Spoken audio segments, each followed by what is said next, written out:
प्यारे, आज कथा जैसे ही शुरू हुई कीर्तन होने लगा और जैसे ही कीर्तन हुआ वैसे ही छम छम करती हुई भक्ति महारानी चली आ रही है कि मैं भी अपना उद्धार करूंगी। मेरे दोनों बेटे तो आज वृद्धावस्था को प्राप्त हो गए हैं।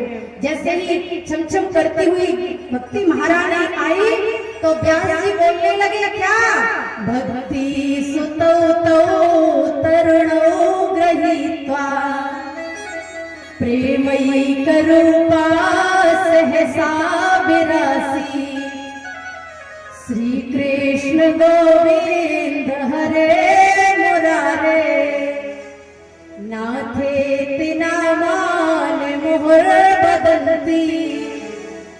आज छम करती हुई भक्ति मैया चली आई और आकर खड़े होकर कहने लगी, बताइए महाराज श्री मैं कहाँ बैठ जाऊं। तो आज सनकादी कहने लगे, हे भक्ति महारानी, जितने भी श्रोता यहाँ बैठे हैं उनके हृदय में प्रवेश कर जाओ। बोलिए भक्ति मैया की। और भक्ति महारानी प्रवेश कर गई और आनंद से कथा होने लगी।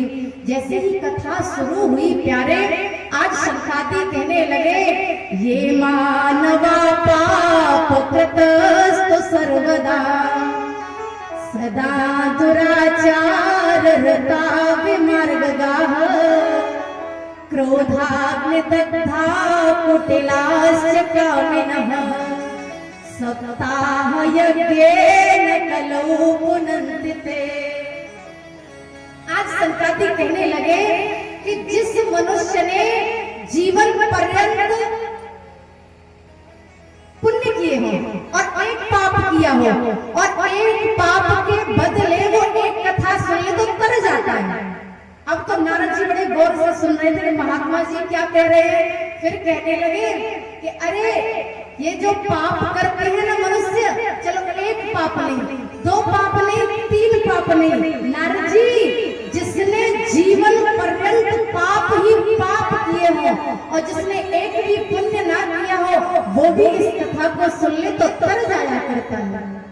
अब तो नारद जी कहने लगे, महाराज जी कुछ ज्यादा बड़ी बात हो रही है, समझ में नहीं आ रही, पल्ले नहीं पड़ रही है, अंदर प्रवेश ही नहीं कर रही। अब तो यहाँ सनकादी कहने लगे, प्रिय सज्जनों, नारद जी जिसने पूरे जीवन पर्यंत नहीं, पाप छोड़ो, जिसने महापाप किया हो वो भी इस कथा को सुन ले तो सहज में भगवान को प्राप्त कर जाता है।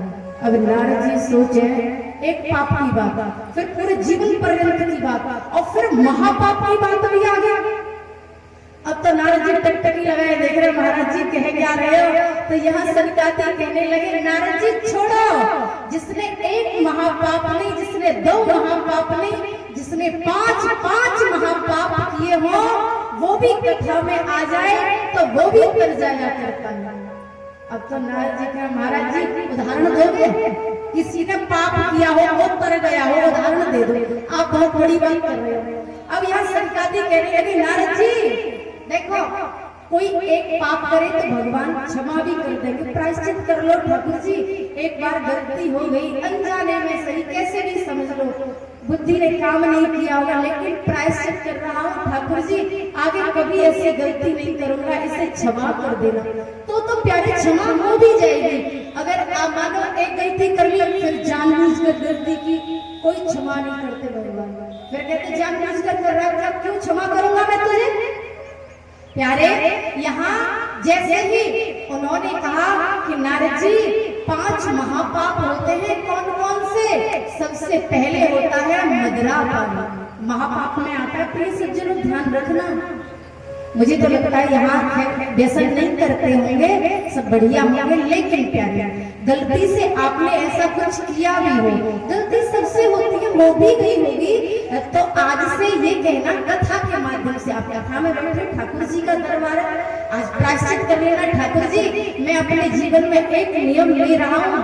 कल भी हमने कहा था कि कोई न कोई नियम जरूर लेना इस कथा से प्यारे, ऐसे नहीं, ऐसे बात थोड़ी बनेगी है। सबसे पहले मदिरा का पान महापाप होता है। दूसरा स्वर्ण चोरी, किसी ने किसी का सोना चुराया हुआ, हो गई गलती तो हो जाने दो, कोई बात नहीं, लेकिन आगे ध्यान रखना है। तीसरा है ब्रह्म हत्या, चौथा है गुरु स्त्री गमन। देखो, जो अपने से बड़े होते हैं, जो हमें शिक्षा देते हैं, वो गुरु ही तो होते हैं। शिक्षा गुरु तो कितने भी हो सकते हैं, हाँ जी या ना जी। जहां से हमें शिक्षा मिले, अब मान के चलो बाबूजी का अध्ययन कहीं से किया, राम कथा का कहीं से किया, कोई और शिक्षा कहीं से ली हमने, है तो शिक्षा गुरु तो हो सकते हैं ना। शिक्षा अगर छोटे से बच्चे से भी मिले ना, वो भी ग्रहण करनी चाहिए। यहाँ हमारे यहाँ प्यारे कभी भी उम्र का कोई मायने नहीं रखती उम्र। यहाँ सिर्फ ज्ञान की पूजा होती है, शरीर की पूजा नहीं होती, सिर्फ ज्ञान की।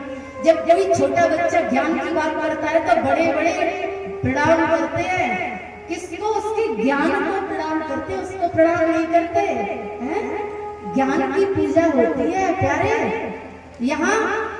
और सबसे जो पांचवा महापाप कहा प्यारे, वो था विश्वासघात। चार तो हमने बता दिए। जो अपने से बड़े होते हैं वो गुरु होते हैं, और गुरुओं की जो पत्नियां होती हैं, जो बहन होती हैं, कहने का भाव ये है, आप सब समझदार हो प्यारे, कि हमें जैसे हमारी माँ होती है, जैसे हमारी बहन होती है, उसी दृष्टि से हमें सबको देखना चाहिए।